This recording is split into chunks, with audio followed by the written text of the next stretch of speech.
নমস্কার। পয়লা বৈশাখের দিন চিকেন কাটলেট বানিয়েছিলাম, তো সেই রেসিপিটাই আজকে আমি আপনাদের সঙ্গে শেয়ার করব।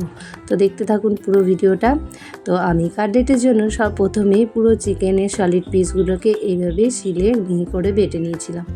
তো তারপর এই চিকেনের মধ্যে আমি দিয়ে দিলাম বেশ কিছুটা লঙ্কা গুঁড়ো, জিরে গুঁড়ো, ধনে গুঁড়ো, কিছুটা গরম মশলা গুঁড়ো, আর দিয়েছিলাম এর মধ্যে আদা রসুনের পেস্ট, একটু গোলমরিচের গুঁড়োও দিয়েছিলাম, আর বেশ কিছুটা কুচনো পেঁয়াজ দিয়ে দিয়েছি, স্বাদ মতো নুন দিয়েছি, আর একটু ব্রেড ক্রাম্ব দিয়ে দিয়েছি।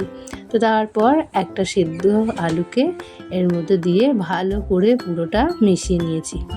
তো তারপর হাতের মধ্যে তেল মাখিয়ে নিয়ে আমরা ঠিক এইভাবে ডায়মন্ড শেপে কাটলেটগুলো বানিয়ে নিয়েছিলাম। তো সমস্ত কাটলেটগুলো এইভাবে ডায়মন্ড শেপে বানানোর পর আমরা একটু ডিমের গোলায় ডুবিয়ে তারপর ব্রেড ক্রাম্বের মধ্যে ভালো করে দুবার করে কোট করে নেব।